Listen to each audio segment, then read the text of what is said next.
सभी का स्वागत है अंकुश डिजिटल क्लासेस में। आज आप लोग पढ़ने वाले हैं हिंदी व्याकरण और एकदम जीरो लेवल से। चलिए स्टार्ट करते हैं। सबसे पहले तो हिंदी व्याकरण में हम लोग पढ़ेंगे हिंदी व्याकरण किसे कहते हैं, फिर हिंदी व्याकरण में कितने प्रकार होते हैं उसके नोट के बारे में, और उसके बाद जितने प्रकार होते हैं उन सभी के परिभाषाओं को। चलिए स्टार्ट करते हैं। व्याकरण किसे कहते हैं? तो व्याकरण उस शास्त्र को कहते हैं जिसके पढ़ने से मनुष्य किसी भाषा को शुद्ध लिखना, बोलना और पढ़ना सीखता है। व्याकरण उस शास्त्र को कहते हैं जिसके पढ़ने से मनुष्य शुद्ध लिखना, पढ़ना और बोलना सीखता है। क्या क्या सीखता है? लिखना, पढ़ना और बोलना सीखता है, वो भी शुद्ध। नोट, इसके पिता यानी कि हिंदी व्याकरण के पिता किसे कहा जाता है? आपको मालूम है हिंदी व्याकरण के पिता किन्हें कहा जाता है? तो हिंदी व्याकरण के पिता दामोदर पंडित जी को कहा जाता है। हिंदी व्याकरण के पिता किसे कहा जाता है? दामोदर पंडित जी को। लिखिए नोट, व्याकरण के पिता श्री दामोदर पंडित जी को कहा जाता है। व्याकरण के पिता श्री दामोदर पंडित जी को कहा जाता है। फिर से देख लीजिए, व्याकरण किसे कहते हैं? तो व्याकरण उस शास्त्र को कहते हैं जिसके पढ़ने से मनुष्य किसी भाषा को शुद्ध लिखना, बोलना और पढ़ना सीखता है। क्या क्या सीखता है? शुद्ध लिखना, बोलना और पढ़ना सीखता है। इसका नोट क्या है? व्याकरण के पिता श्री दामोदर पंडित जी को कहा जाता है। किसे कहा जाता है पिता? व्याकरण के पिता श्री दामोदर पंडित जी को। ठीक है, चलिए और इसे अच्छे तरीके से नोट में लिख कर और याद कर लीजिएगा। ठीक है, अगला क्वेश्चन देखते हैं। व्याकरण को कितने खंडों में बांटा गया है? ठीक है, पहले हम लोग पढ़े हैं व्याकरण क्या है, उसके बाद पढ़ेंगे, उसके बाद पढ़े उसका नोट, व्याकरण के पिता किन्हें कहा जाता है, यानी व्याकरण के पिता किसे कहा जाता है? तो दामोदर पंडित जी को कहा जाता है। अब पढ़ेंगे व्याकरण को कितने खंडों में बांटा गया है। ठीक है, देखिए व्याकरण को कितने खंडों में बांटा गया है? उत्तर, व्याकरण को 5 खंडों में बांटा गया। कितने खंडों में? याद रखिएगा, 5 खंडों में बांटा गया। कितने खंडों में बांटा गया है? 5 खंडों में बांटा गया है। पहला खंड कौन है? तो पहला खंड है वर्ण विचार। कौन है? वर्ण विचार। और दूसरा है शब्द विचार। दूसरा क्या है? शब्द विचार है। और तीसरा है वाक्य विचार। चौथा चिन्ह विचार और पंचमा है छंद विचार। क्या है? छंद विचार। सबसे पहले था व्याकरण क्या है, उसके बाद उसका नोट। अब व्याकरण कि कितने खंडों में बांटा गया है? तो व्याकरण को 5 खंडों में बांटा गया है। कौन कौन? तो वर्ण विचार, शब्द विचार, वाक्य विचार, चिन्ह विचार और छंद विचार। ठीक है, देखिए कौन कौन है। व्याकरण के 5 खंडों में बांटा गया है। कौन कौन? वर्ण विचार, शब्द विचार, वाक्य विचार, चिन्ह विचार और छंद विचार। ठीक है, अब इन 5 के परिभाषाएं लिखा दे रहे हैं। सबसे फर्स्ट वाला क्या है? तो वर्ण विचार। चलिए वर्ण विचार सबसे पहले लिखाते हैं। तो अब हम लोग परिभाषाओं को देखते हैं। सबसे पहला परिभाषा क्या है? वर्ण विचार है। पहले वर्ण विचार को देख रहे हैं। यहाँ पर लाइटिंग के कारण यहाँ पर हल्का अच्छा से नहीं दिख पा रहा होगा, लेकिन हम जब बोलेंगे तो आप लोग लिख लीजिएगा। ठीक है, थोड़ा सा लाइटिंग है इसलिए चमक रहा है। चलिए देखिए वर्ण विचार, इनमें वर्णों या ध्वनियों की परिभाषा क्या है? वर्ण विचार, इनमें वर्णों या ध्वनियों की परिभाषा उनकी मानक लिपि, संख्या, भेद, आपसी संयोग आदि का अध्ययन किया जाता है। देखिए वर्ण विचार में किसका अध्ययन किया जाता है? इसमें यानी इनमें वर्णों या ध्वनियों की परिभाषा, उनकी मानक लिपि, संख्या, भेद, आपसी संयोग, अर्थ आदि का अध्ययन किया जाता है। ठीक है, एक बार और बता दे रहे हैं। वर्ण विचार, इनमें वर्णों या ध्वनियों की परिभाषा, उनकी मानक लिपि, संख्या, भेद, आपसी संयोग आदि का अध्ययन किया जाता है। और ये वर्ण विचार हो गया। वर्ण विचार पहले यहाँ पर समझिए, यहाँ पर क्या है? यहाँ पर है इनमें वर्णों या ध्वनियों की परिभाषा। इनमें वर्णों या ध्वनियों की परिभाषा, फिर से पढ़ लीजिए। वर्ण विचार, इनमें वर्णों या ध्वनियों की परिभाषा, उनकी मानक लिपि, संख्या, भेद, आपसी संयोग आदि का अध्ययन किया जाता है। ठीक है, इसके बाद है शब्द विचार। क्या है? शब्द विचार है। चलिए शब्द विचार देखिए। शब्द विचार, इसमें शब्द की परिभाषा क्या है? इसमें शब्द की परिभाषा, शब्द विचार इसमें शब्द की परिभाषा, भेद, उत्पत्ति, रचना, रूपांतर, अर्थ आदि का अध्ययन किया जाता है। शब्द विचार में किसका किसका अध्ययन किया जाता है? शब्द की परिभाषा का अध्ययन किया जाता है, उसके भेद का अध्ययन किया जाता है, उत्पत्ति और रूपांतर का अध्ययन किया जाता है शब्द विचार में। और इसके बाद है वाक्य विचार। क्या है? वाक्य विचार है। सबसे पहला वाला है वर्ण विचार। तो वर्ण विचार में है, इनमें वर्णों की परिभाषा, उनकी मानक लिपि, संख्या, भेद, आपसी संयोग आदि का अध्ययन किया जाता है।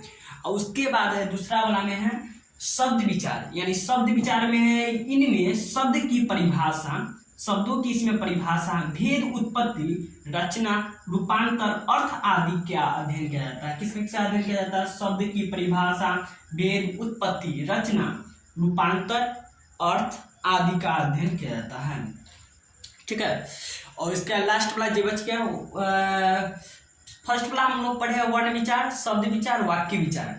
तो वाक्य विचार देखिए, वाक्य विचार में है इसके अंतर्गत, किसके अंतर्गत? वाक्य के अंतर्गत, यानी इसके अंतर्गत वाक्य की परिभाषा, इसके अंतर्गत किसकी परिभाषा? वाक्य की परिभाषा। तो इसके अंतर्गत वाक्य की परिभाषा, भेद, बनावट, शुद्धता आदि का अध्ययन किया जाता है। यहाँ पर बनावट लिखा है। इसके अंतर्गत वाक्य की परिभाषा, भेद, बनावट, शुद्धता आदि का अध्ययन किया जाता है। आदि यानी हुआ कि और जो हुआ उसका भी अध्ययन किया जाता है, इत्यादि। अब देखिए, सबसे पहला था वर्ण विचार।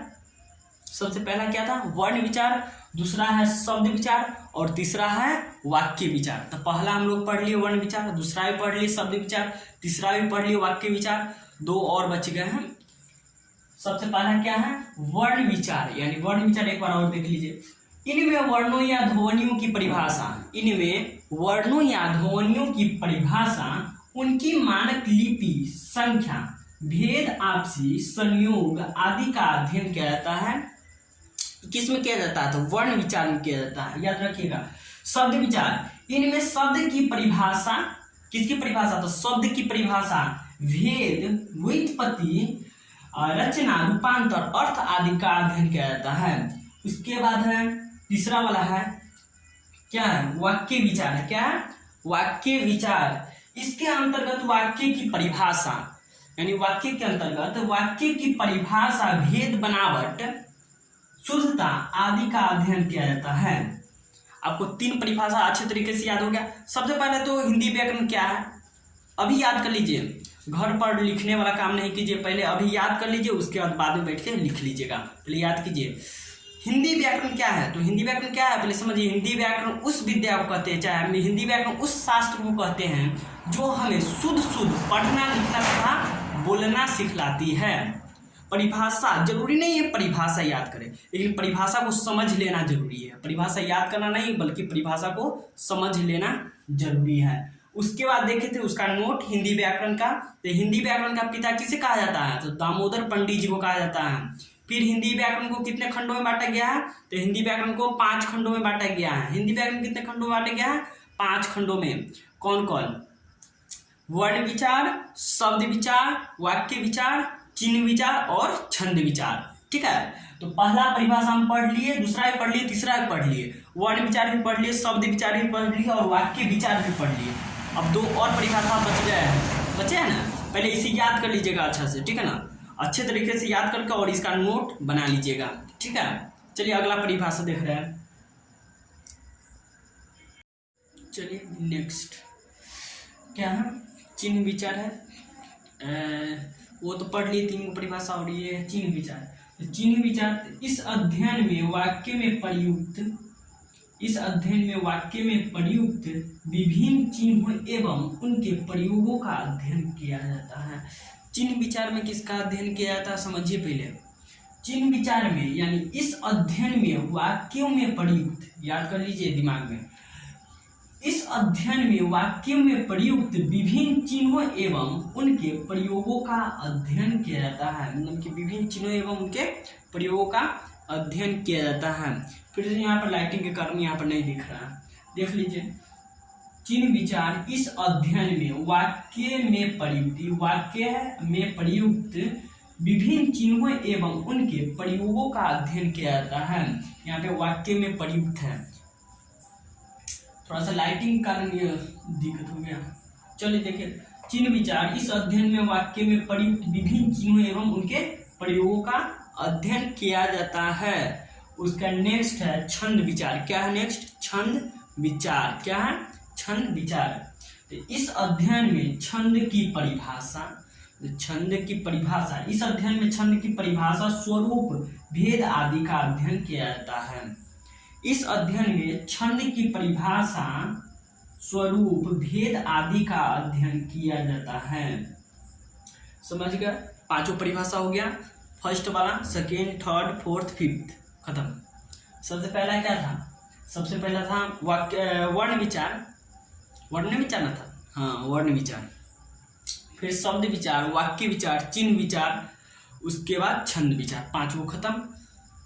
ये दोनों फिर से देख लीजिए एक बार और याद कर लीजिए। मेन है याद करना, पहले याद कर लीजिए, समझ के इसे याद कर लीजिए, बाद में इसका नोट्स बनाकर लिख लीजिएगा।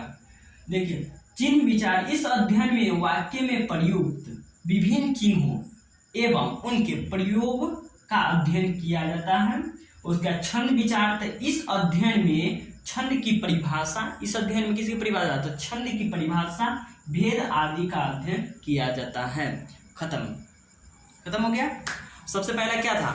हिंदी व्याकरण किसे कहते हैं? तो जानते हैं आप हिंदी व्याकरण किसे कहते हैं? जो हमें शुद्ध बोलना, लिखना और पढ़ना सिखलाता है। क्या सिखलाता है? बोलना, लिखना और पढ़ना। कैसा? तो शुद्ध, ना कि गलती, शुद्ध।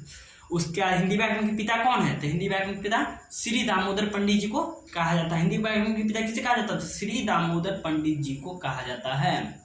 फिर है, हिंदी व्याकरण को कितने खंडों में बांटा गया? तो हिंदी व्याकरण कितने खंडों में बांटा गया? 5 खंडों में। कितने खंडों में? 5 खंडों में। वर्ण विचार, शब्द विचार, वाक्य विचार, चिन्ह विचार और छंद विचार। खत्म। फिर पांचों की परिभाषा है, पढ़ा दिए, याद कर लीजिएगा। इसे अच्छे तरीके से नोट्स में लिख लीजिएगा, नोट्स बना लीजिएगा और इसे अपने दिमाग में बैठा लीजिएगा। ठीक है, तो बच्चों आज का क्लास खत्म हुआ और जाते जाते चैनल को सब्सक्राइब, लाइक और शेयर करते जाएं। और अब मिलते हैं आप सभी के नेक्स्ट वीडियो के साथ। धन्यवाद।